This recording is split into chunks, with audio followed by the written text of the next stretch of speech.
오늘은 제가 이제 새로운 주제를 가지고 하는데 다름 아닌 심청효행록입니다. 심청이가 되었다가 그 왕후가 되는 이야기거든요. 대단히 어려운 환경 속에서 불보살님 전에 일신을 공양을 해서 모든 업장을 내가 짊어지고 내가 바다에 공양을 올리는 그런 이야기거든요. 그래서 사람뿐만 아니고 모든 것들 중생들은 존엄하다는 것을 인간 존엄을 선언하는 모습입니다. 이게. 그런데 이분이 걸어갈 때마다 발밑에서 연꽃이 솟아오르더라는 것이죠. 그래서 그 연꽃이 바로 뭡니까? 오늘 이게 제가 만들어가지고 나온 불타나라는 연꽃이 되겠습니다. 이게 제가 꽃을 들고 나올 때마다 강조하죠. 우리 불교의 꽃은 뭡니까? 보기 좋으라고 하는 꽃이 절대 아니라는 거죠. 이게 가르침의 꽃이고 철학과 사상을 담은 꽃이라는 것이죠. 그래서 이런 꽃을 전시할 때도 이 철학과 사상에 대한 충분한 이해가 있이 전시를 해야 이것이 뭡니까? 잘 전달이 되겠죠. 이게 그거 없이 저 꽃 멋있네, 폼나네, 이쁘네, 이런 식으로 해서 불교의 지화라고 말하기가 어렵습니다. 그러면은 부처님이 동서남북 사방에 걸어가면서 이 꽃이 피어났단 말이죠. 그러면 이 꽃이 왜서 해필 이놈의 연꽃이 피어났는지 제가 할 테니까 이건 여러분들이 뭡니까? 좀 손바닥을 좀 세게 좀 쳐주셔야 될 것 같아요. 이게 가봅시다, 가봅시다. 정운의 손을 마주잡고 정토세상 가봅시다. 여보시오 시주임네 석가모니 부처님이 이 세상에 오셨다가 발끝마다 솟아나는 이 꽃 이름 불려나보소. 가봅시다.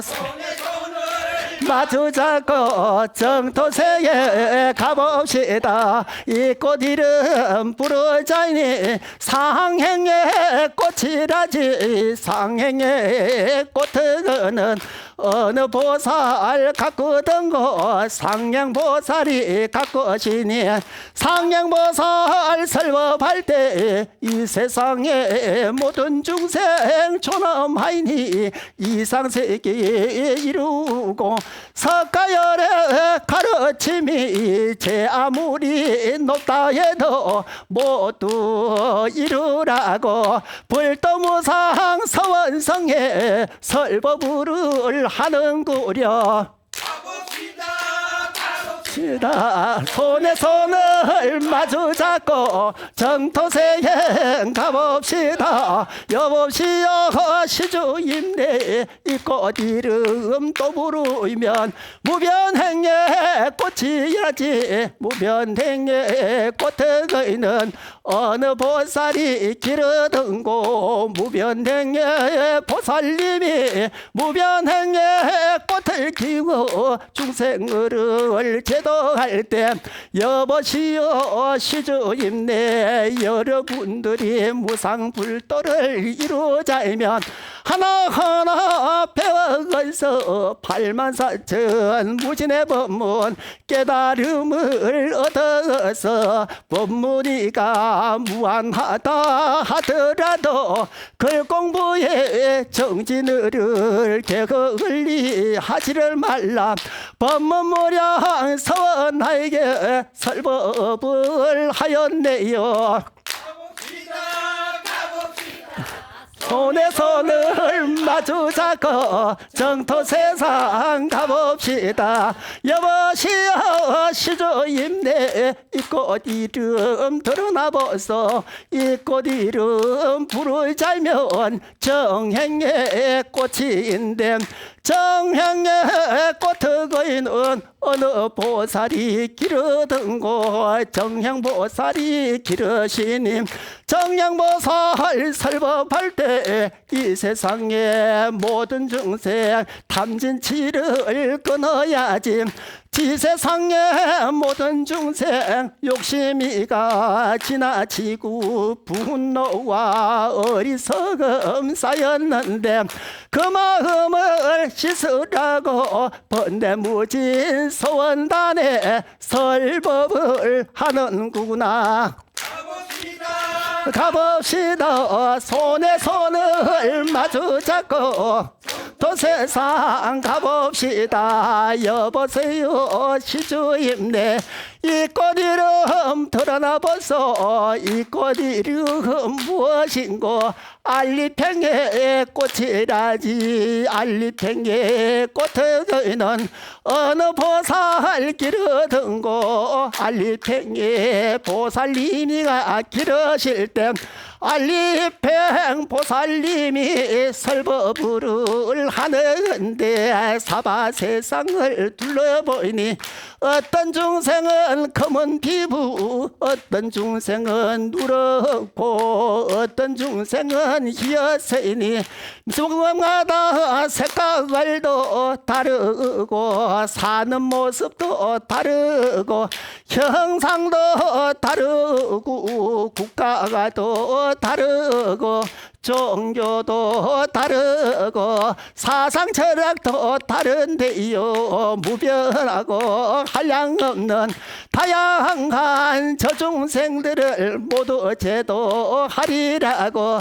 중생무변 서원도에 설법을 하는구려. 가봅시다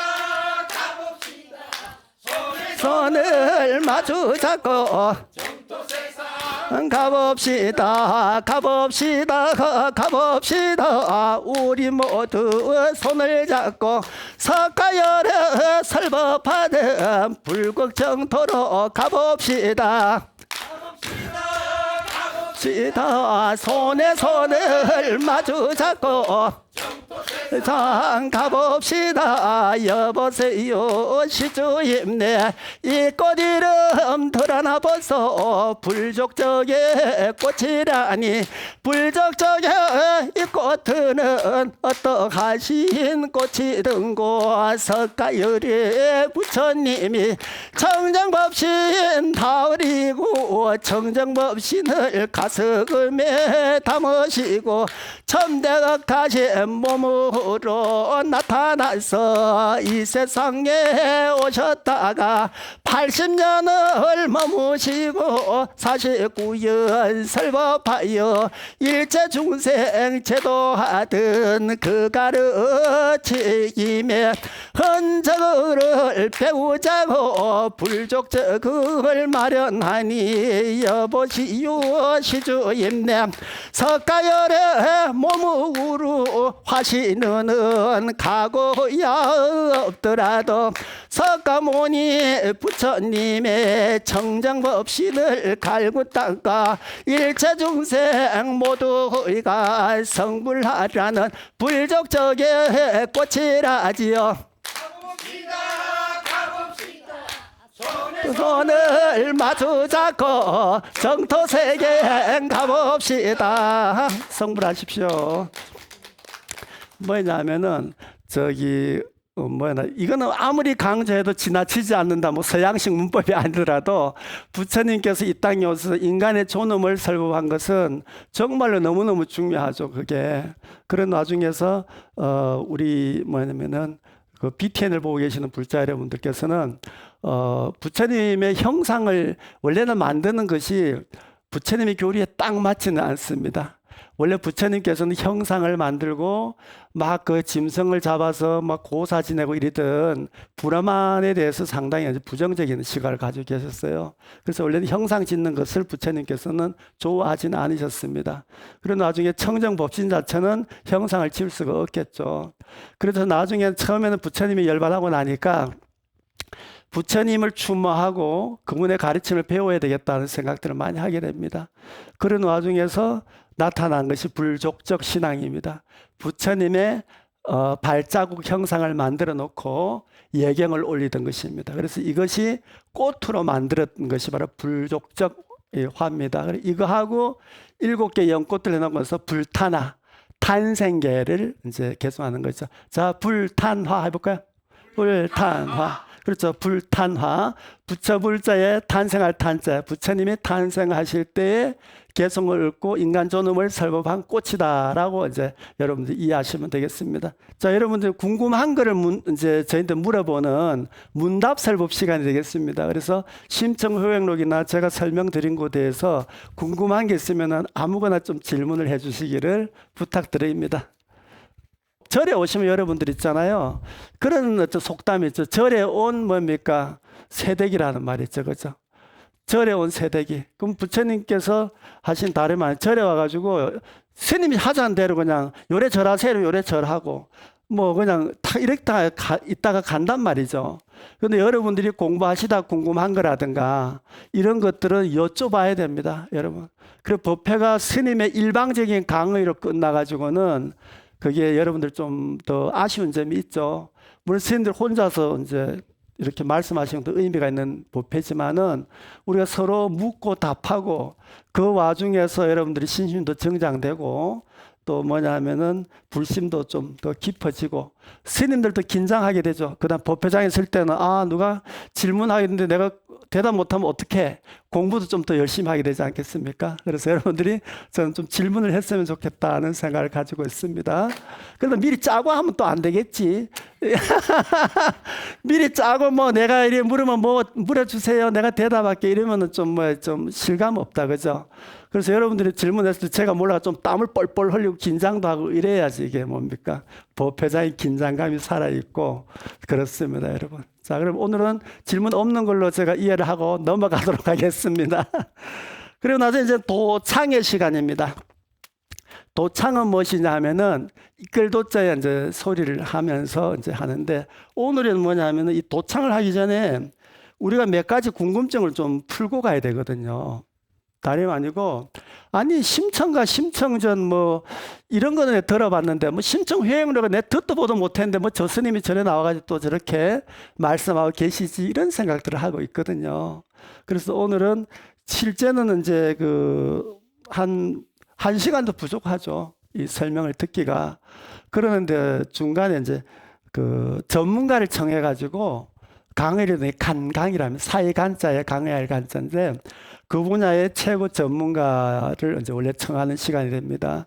근데 그러다 보니까 심청회행록이 갖는 의미 내지는 또 우리가 이제 판소리 이 이제 심청가 이런 데 갖는 의미, 심청회행록이 갖는 의미를 이제 들을 이야기가 너무 많은데 오늘 제가 봤을 때 전문가인 교수님께서 이 부분은 꼭 필요해 하는 부분을 교수님께서 엄선해서 아마 강강을 해 주실 것 같아요. 그래서 제가 부탁한 게 너무 많은데 교수님께서 정리를 하셨다 그래요. 그리고 제가 오늘 이거 텔레비전을 통해서 부탁 말씀드리는 것이 저를 개별적으로 만났을 때는 스님 땅스럽 전성돼야죠. 너무너무 중요합니다. 막 이렇게 다들 이야기를 합니다. 그러는데 실제는 강강 같은 걸 제가 교수님들 모시기가 너무 힘들어요. 교수님들 다 바쁘시겠지 물론 바쁘시지만 저희인데 앞에서 말씀하신 것처럼 교수님 너무너무 중요합니다. 이렇게 말씀하실 정도면은 좀 오셔서 강강 시간에 그동안 갈고 닦으신 학문 같은 것을 좀 이렇게 땅스를 비추어서 설명해 주심으로 인해 가지고 법회가 뭡니까? 더욱더 우리가 알기 쉽고 품이 있고 그죠? 고차원적인 법회가 되지 않나 이렇게 생각을 합니다. 그래서 제가 이수자 교수님도 제가 수고를 시켰고 전현석 교수님께는 2번, 3번 제가 또 수고를 시켰고 이런 상황에서 다음은 또 수고의 말씀을 드려야 되겠고 또 지금까지 강간해 주신 모든 교수님들 이 시간을 통해서 제가 이제 감사하다 말씀을 드리면서 오늘은 서울대학교에서 학사 석사를 마치시고 서울대학교에서 고전소설 창성강의록 2번 연구로 박사학위 논문을 취득하셨습니다. 춘향전을 비롯해서 흥부전능 판소리에 이제 많은 논문을 또 발표하셨어요. 그리고 오늘 여러분 들어보시고 교수님 강의 듣고 궁금한 점이 있으면 요즘은 검색이 많이 되잖아요. 그래서 그 논문을 꼭 찾아보시기를 저는 이제 권합니다. 그리고 현재는 충북대학교 인문학부 국어국문학과 교수로 계시면서 제가 특별히 이제 이 교수님을 청한 이유가 심청전에 대한 연구 논문을 발표 또 하셨어요. 우리 이지영 교수님 청하였습니다. 큰 박수를 맞아주시면 고맙겠습니다. 예, 안녕하세요. 충북대학교 이지영입니다. 예. 사실 제가 심청전에 관련돼서 아주 논문을 많이 쓴 건 아니고요. 한 편 정도 썼고, 이제 판소리계 소설을 특히 춘향전 가지고 연구를 많이 했는데요. 이제 심청전 관련해서 논문을 이제 쓰다 보니까 그 다이어 스님이 심청 효행록 얘기를 듣고서 굉장히 궁금했습니다. 그래서 어떤 건지 어떤 그 연행물인지 굉장히 궁금했는데 제가 직접 볼 기회는 없었어요. 그래서 이전에 이 심청 효행록 가지고 그 논문을 쓰신 분들이 있어서 그걸 통해서 제가 심청전하고 어떤 점이 다른지 이런 것들을 살펴봤습니다. 그랬더니 비슷한데 많이 다릅니다. 그래서 그 점에 대해서 잠깐 말씀드리도록 하겠습니다. 심청전 하면은 너무 잘 알고 계시죠? 심청전에 대해서 우리나라 사람들이랑 모르는 사람들은 없을 텐데 19세기부터 20세기까지 굉장히 인기가 있었던, 뭐 춘향전만 인기 있었던 것이 아니라 심청전도 굉장히 인기가 있었습니다. 근데 심청전 어떤 내용이죠? 라고 이렇게 이제 물어보면 뭐 효녀 심청 이렇게 많이 기억을 하실 거예요. 근데 효에 관한 이야기라면 그렇게까지 인기가 많았을까? 판소리로도 굉장히 많이 공연이 됐었고요. 20세기 이후로는 소설로도 이제 그 활자본 소설로 30번 이상 그렇게 간행이 됐습니다. 그러면 심청전이 이 효의 윤리적 가치만 강조한다면 그렇게 인기가 있을 수 없었을 텐데 뭐 때문에 이렇게 인기가 있었을까? 사실 저는 그 점이요. 이 춘향전은 눈물이 서사입니다. 이 이해조가 철양교가서라고 얘기를 했거든요. 왜 눈물이 서사냐? 자, 춘향전 앞부분에 보면은 곽씨 부인이 죽고 나서 눈먼 아비와 심청이가 그 아주 궁핍한 생활 속에서 굉장히 힘들게 살죠. 자, 그 부분이 굉장히 슬픕니다. 그래서 실제로 판소리로 공연됐을 때 이 전반부하고 후반부로 나누어서 보면 후반부는 이제 그 황후가 된 심청이가 그 맹인잔치 열어갖고 아버지하고 상봉하는 그 장면이 나오잖아요. 그런데 그 부분보다 더 많이 공연되었던 것이 바로 앞부분이었어요. 그래서 앞부분에서 그 곽씨 부인 죽는 장면이라든가 심청이가 동량 다니다가 구박받는 뭐 개에게 속 쫓기는 이런 내용도 들어가 있어요. 그런 아주 그 극심한 가난의 모습이 굉장히 이게 슬프게 그렇게 묘사가 됩니다. 바로 그 점 때문에 그렇게 가난했던 심청이가 인당수에 몸을 던져서 빠진 다음에 황후가 되는 인생 역전 이야기죠. 그런 인생 역전의 판타지였기 때문에 심청전은 그만큼 인기가 있었던 겁니다. 그런데 이제 여러분이 기억하시기에는 이 효에 관한 이야기로 그렇게 기억을 하실 텐데 그거는 이제 20세기 이후에 소설로 정착이 되면서 효라는 어떤 가치가 굉장히 강조됐습니다. 근데 제가 그 심청전을 수업 시간에 많이 다뤄요. 근데 다루다 보면 학생들이 별로 공감을 못하는 부분이 있어요. 그 의외로 심청전에 관심이 많은데 근데 그 굉장히 슬픈 장면이 있다고 그랬잖아요. 그 부분에서 한 번은 대학원 수업에서 그 곽씨 부인 죽는 장면을 강독을 하는데 좀 나이 드신 대학원생분이 갑자기 흐느끼는 거예요. 그만큼 이제 슬픈 대목도 있는데 근데 이제 학부생 그 수업에서 이 심청전에 다뤘을 때 학생들이 좀 심청전에 대해서 못마땅하게 생각하는 부분이 있습니다. 바로 신봉사에 대해서 딸을 팔아먹은 이기적인 아버지라고 많이 생각을 하더라고요. 그래서 그런 점 때문에 이거는 근데 저희 학생들만 그런 게 아니고 요즘 세대만 그런 게 아니고 20세기 이후에 이 심청전을 가지고 개작한 소설들이 많습니다. 대표적으로 그 광장을 쓴 최인훈도 심청전을 개작해서 연극으로 다시 쓰기도 했는데 달아달아 밝은 달아. 근데 거기에서 심청이가 이 아버지로 인해서 팔려서 매춘굴에 가는 그런 이야기로 개작을 했어요. 그러니까 심청이가 굉장히 희생된 가부장제에 의해서 희생된 그런 팔려간 딸로 그려지고 있는 거죠. 지금 국립창극단에서 수요일부터 토요일까지 공연을 하고 있는데 거기에서도 사실 심청이의 그 이런 어떤 희생 부분 그리고 그 이기적인 어떤 신봉사의 모습을 부각시키는 걸로 저는 이제 기사를 통해 접했는데 그런데 왜 이런 어떤 이야기로 자꾸 비춰지느냐. 자, 근데 그 부분에서요. 제일 중요한 부분이 공양미 300석 대목입니다. 아마 여러분들 잘 아실 텐데요. 공양미 300석을 시주를 하죠. 그 신봉사가 그 심청이 기다리다가 나간 심청이 기다리다가 지팡이 짚고 나가서 하도 안 오니까 배도 고프고 그래서 궁금해서 지팡이 짚고 나가다가 물에 빠지죠. 근데 물에 빠져서 구해준 사람이 몽은사 화주승이었어요. 근데 몽은사 화주승이 그 신봉사를 불쌍하다고 하면서 이거는 전생의 업보 때문이다. 아, 이 공양미 300석만 시주하면 눈을 뜰 텐데. 그렇게 이야기를 합니다. 그 스님 계셔서 좀 죄송하지만 이제 학생들은 이 부분에서 좀 이 사기성이 강하다 뭐 이런 반응을 보이기도 하는데 예, 근데 심청전에서 사실 그렇게 나오잖아요. 그 신봉사가 그 말에 혹해가지고 권 선생의 이름을 씁니다. 그 신막교 공양미 300석. 그리고 나서 그 심청이 돌아온 다음에 계속 걱정을 하는 거예요. 이제 이 그 요즘 속칭 현타가 온 거죠. 아니 끼니도 있기 어려운 판에 그래서 딸이 동양 나가서 그걸로 연명하는 그런 어떤 형편에 어떻게 300석을 마련할까?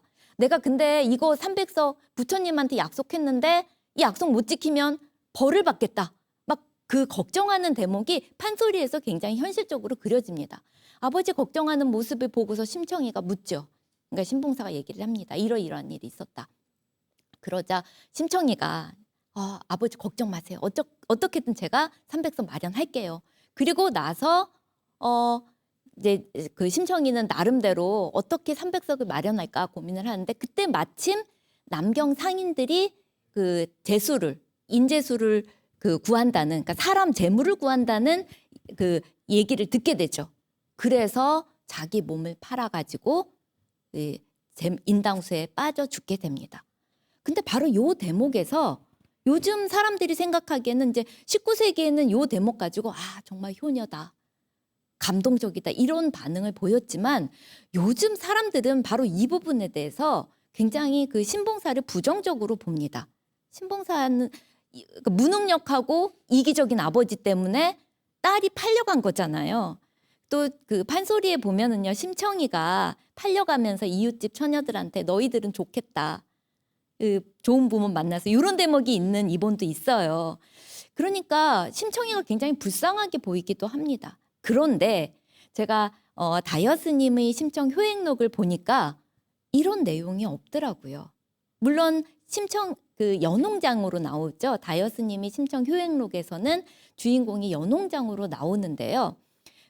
연홍장의 아버지가 연홍장 태어나기 전에 연홍장 태어나기 전에 그 시주를 약속을 하고 그 다음에 그 자식을 얻게 됩니다. 그런데 원했던 자식이 아들이 아니라 딸이 되자 시주 약속을 지키지 않습니다. 그로 인해서 아내도 죽고 그리고 눈도 멀게 되고 그러자 이제 구술을 하죠. 이제 구술을 해가지고 이 딸이 15살이 되면은 먼 곳을 떠나라는 이런 어떤 얘기를 듣는데 이런 어떤 내용을 보면 그 여러분이 알고 계시는 심청전의 내용과 달리 신봉사가 딸을 죽게 만드는 그런 어떤 책임이 없습니다. 자, 그런 어떤 대목들. 그래서 심청전하고는 비슷한 것 같지만 굉장히 다르다는 생각을 했습니다. 그리고 마지막 대목도 그 눈을 뜨는 대목도 이 판소리 심청가에서는 맹인잔치 열어가지고 눈을 뜨는데 지금 아까 말씀하셨던 것처럼 관음보살의 안식에서 눈을 뜨게 되죠. 이 부분이 저는 이제 두 가지가 굉장히 특이하다고 생각을 했는데 아까 이제 잠깐 언급을 하셨잖아요. 그 관음사, 곡성의 관음사 연기설화에 이 심청 이야기하고 비슷한 것이 있다 이렇게 말씀을 하셨는데 좀 더 정확하게 그러니까 제가 이제 문헌을 가지고 말씀드리자면 그 문헌에는요 송강사의 그 스님이 관음사의 스님으로부터 이 절이 이러이러해서 창건되었다라는 얘기를 듣고 기록을 한 기록이 남아 있습니다. 그 기록이 기록이 정확히 언제 나왔느냐 하면 1729년에 나왔어요. 지금도 전해지고 있습니다. 그런데 1729년 판소리 심청가가 유행하기 전입니다. 그래서 저처럼 심청가, 심청전 연구하는 그 학자들은요, 그 관음사 연기설화가 심청전의 근원설화일 거라고 많이 주목을 하고 있습니다. 그런데 다이어스님의 심청 효행록을 보니까 그 관음사 연기설화와 굉장히 유사한 점이 있었어요. 주인공 이름이 연홍장으로 나오잖아요. 근데 관음사 연기설화에는 원홍장으로 나와요. 원홍장의 아버지가 가진 게 없으니까 딸을 시주를 합니다. 그렇게 해서 딸이 이 화주승 따라가다가 진나라에서 황후감을 찾는 사신들을 만나서 진나라 황후가 되고 진나라 황후가 돼서 동국에 우리나라죠. 관음보살상을 보내게 되는데 그 보살상이 바로 이제 관음사에 관음사를 창건하게 된 거죠. 그 이제 중간에 성덕이라는 처녀가 나오는데 어쨌든 이제 그 심청 효행록과 비슷한 점이 바로 그 점입니다. 그래서 이런 어떤 대목을 보니까 굉장히 비슷해요.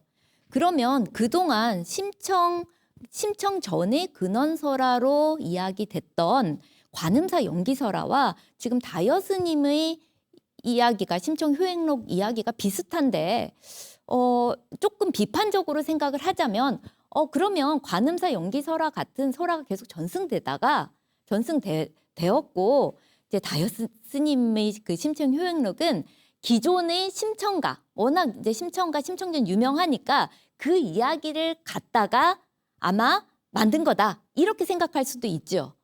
그런데 이제 저도 처음에는 조금 비판적으로 그렇게 접근을 했습니다. 혹시 그런 게 아닌가? 원래 관음사 연기설화 있었고 그다음에 판소리 심청가 있었으니까 그 두 개가 아마 다이어스님의 심청 효행록일 것이다 이렇게 생각을 했었습니다.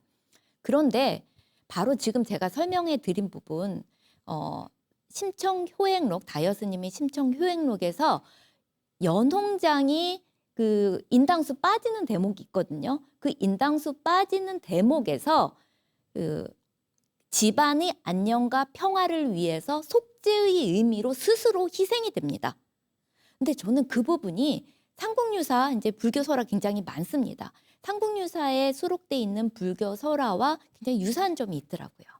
그러니까 희생과 속죄의 의미가 강조되고 있다는 것이 세속화된 판소리하고는 조금 다른 점이 있습니다.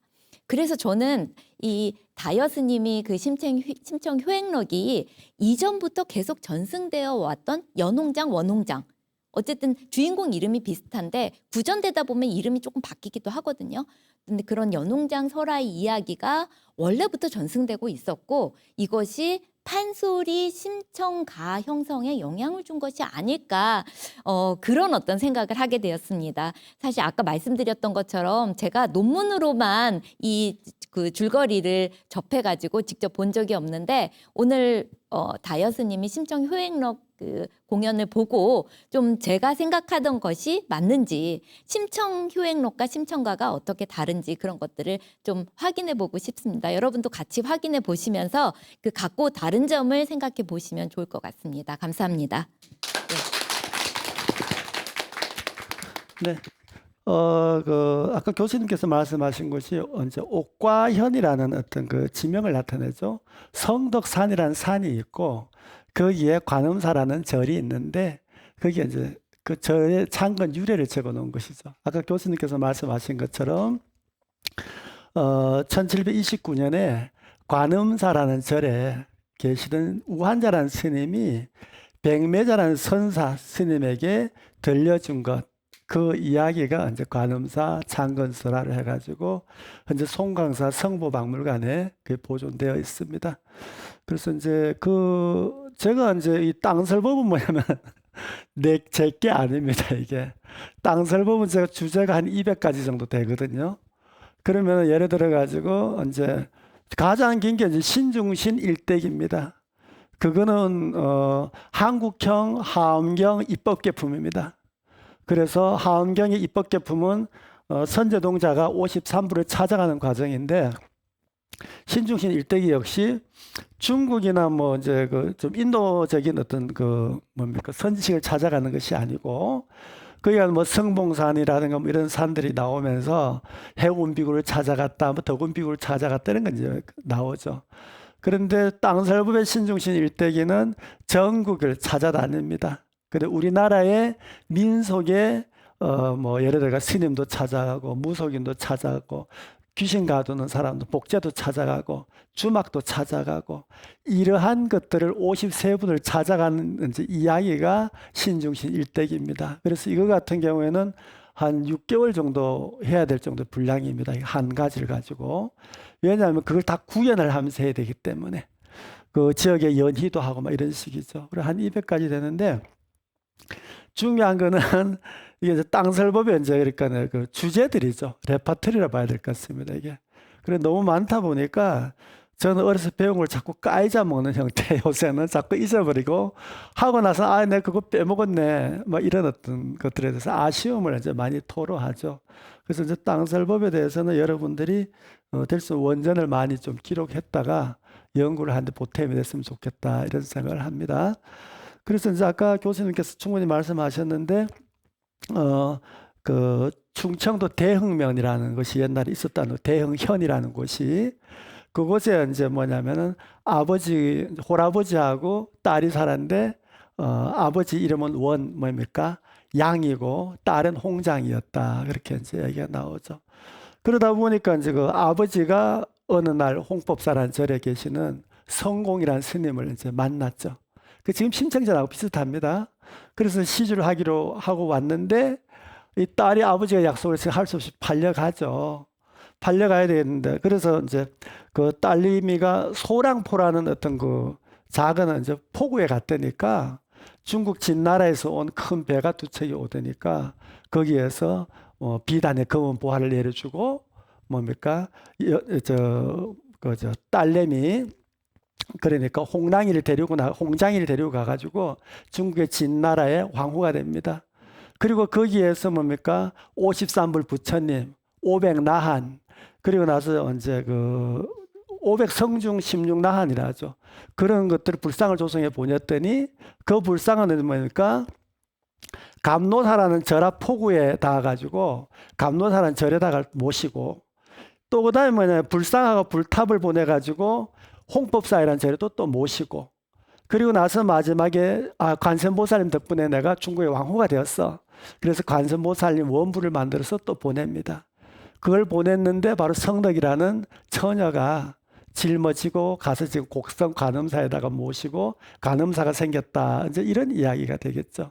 그게 이제 그런 얘기인데 여기에서 지금 이제 땅설법의 심청회행력은 인도에서 불법을 전하기 위해서 우리 이제 아미법 법성포로 돌아왔다가 그 나중에 이제 그 스님이가 큰 부잣집에 시주를 가서 그 집에서 이제 아이를 낳죠. 그때 나는 애가 연홍장이거든요. 그리고 연홍장이가 커가지고 이제 그 물에 빠져 죽죠. 그리고 나서 심청이로 다시 탄생을 해가지고 중국에 가면 심원이라고 심청이 말이 또 있다는 거죠. 지금 또 중국에 가면 지금 우리나라보다 심청에 대해서도 확고한 그 믿음을 가지고 있나 봐요. 그 심원이라는 곳에 심청이 이제 집안이 있는 거예요. 이제 그런 곳이. 그래서 중국에 가서 왕후가 되어서 우리나라에다가 불상을 이제 만들어 보내고 저만식 날에 와가지고 기도를 했더니 아버지가 눈을 떴다. 이게 이제 심청효행록의 주제거든요. 그래서 이게 이제 상당히 긴 이야기 중에서 앞이 다 잘려 나가고 중간 대목 부분이 약간씩 잘려 남았는 게 지금 이제 심청전이나 심청가의 일대목이 되었다. 저는 그렇게 생각을 하고 있습니다. 그리고 이제 심청 이거 효행록의 그 시기 자체가 인도는 이제 아유왕이라고 아쇼카 왕이 대단히 이제 유명했습니다. 그 임금이 아쇼카 왕이 불교를 널리 펴고 나서 돌아가시고 났더니까 대월지라는 어떤 그 사람들이 대월지국의 사람들 그분들이 뭐야 쿠샨 왕조라는 왕조를 열었어요. 그때가 서기 이제 30년에서 375년 상간인데 그때 무렵에 인도에서 스님이 중국을 지나가지고 백제 땅에 들어온 그 시대쯤의 이야기라고 보시면 되겠습니다. 그러면 그때가 뭐냐면 백제 관음사가 서기 301년에 창건됐으니까 그러면 쿠샨 왕조가 30년에서 375년 사이에 성립이 됐거든요. 그리고 이때 또 진나라도 요 무렵에 맞습니다. 그래서 이렇게 이제 이루어지게 됐는데 시기적으로는 제가 그렇다고 설명을 드리고, 자, 그러면 이제 땅설법을 들어가는데, 땅설법은 들어가기 전에 항상 뭡니까? 조선시대에, 그 월인 청강지곡가들로서 월인 속보의 앞부분을 하게 되어 있습니다.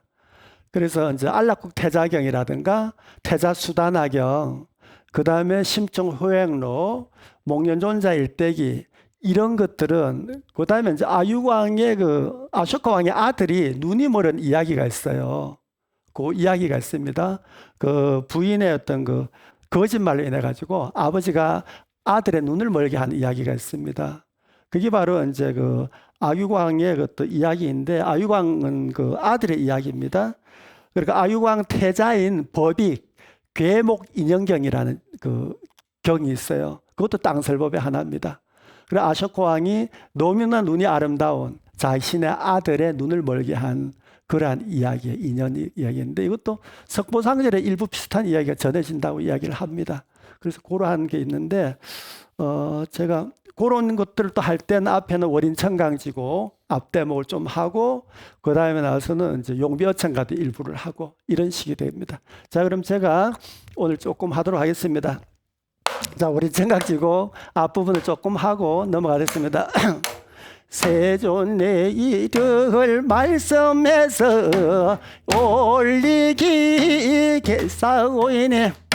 말리 밖의 일이지만 눈으로 보는 듯 여기서사 세존의 말씀을 아뢰오이니 천년 전에 말이지만 귀로 듣는 듯이 여기서사 우리가 깊은 난그는 바람에 안림일세 꽃좋고 여름 하나니 세비가 깊은 물은 가물에 안림알라 내를 이루어 바다에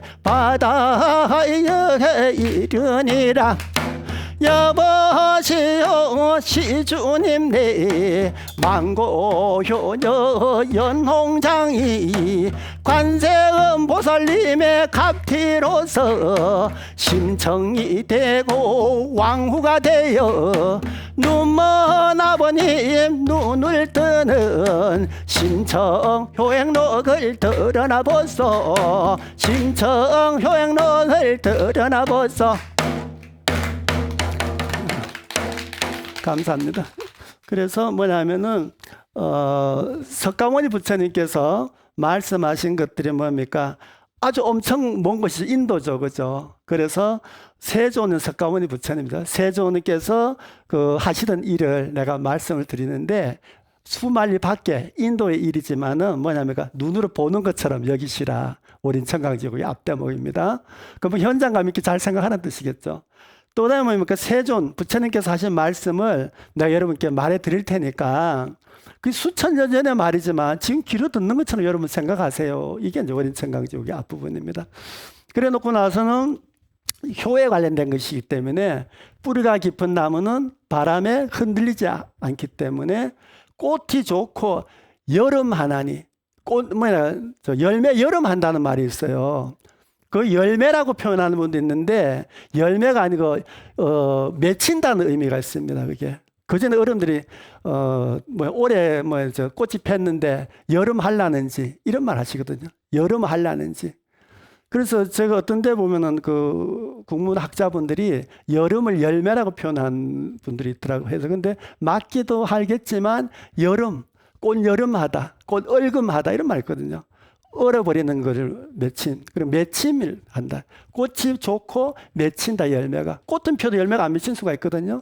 여름을 한다, 이렇게. 열매가 맺히고, 또 샘이 깊은 물은 가물에도 뭡니까? 마르지 않기 때문에 내리를 위해서 바다에 이르러 가는 것처럼 우리가 영원히 잊지 말아야 될 그 효라는 것이죠. 망고의 효녀인 연홍장이 뭡니까? 관세음보살님 가피로서 심청이가 되고 황후가 되어서 아버님의 눈을 뜨게 하는 심청회영록을 들어보세요. 이렇게 이제 이야기를 합니다. 자, 그래서 오늘 또 뭐냐면은 시간이 다 된 것 같습니다. 아무튼 오늘 처음 하는 심청회영록을 또 기록화하는 의미를 가지고 제가 앞으로 좀 열심히 해볼 생각입니다. 그래서 여러분들이 적극적으로 좀 원호를 해주시고 또 여러분들이 우리나라의 심청의 원류가 이러하다는 것을 우리 BTN 텔레비를 잘 안 보는 것 같아 불자분들이 텔레비 좀 많이 보시고 좀 여러분들이 보시를 좀 덜 하셔야지 이 스튜디오도 이렇게 좋게 꾸미니까 좋긴 하다 그죠? 그래서 뭐냐면 커피 한 잔 덜 잡숫고 위에 ARS도 좀 누르고 해가지고 이런 시설도 좀 바꾸고 그 제가 이 번 안 걸고 개불 안 걸고 일이 얼마나 수월합니까 그죠? 그 시간이면 제가 더 설법을 잘할 수 있으니까 여러분들이 ARS 그것도 좀 눌러가 보시도 좀 하시고 또 우리 땅 설법 중에서 심청 회행록이 우리나라의 심청가나 심청전, 심청국 같은 것의 원류가 이런 것도 있구나 하는 것들 주변에 좀 많이 알려주셨으면 좋겠습니다. 그래서 아무튼 오늘 시작이 반이라고 오늘 시작을 해놨으니까 제가 이거 한 몇 달 동안 할 것 같습니다. 심청 회행록을. 그래서 이 공덕을 회양해가지고 여러분들 가정마다 이제 가을이다 그죠? 그냥 늦가을에 여러분들 가정마다 무사하시고 안녕하시고 소망 성취하시기를 바라면서 오늘 공덕을 회양하도록 하겠습니다. 여러분 감사합니다. 성불하십시오.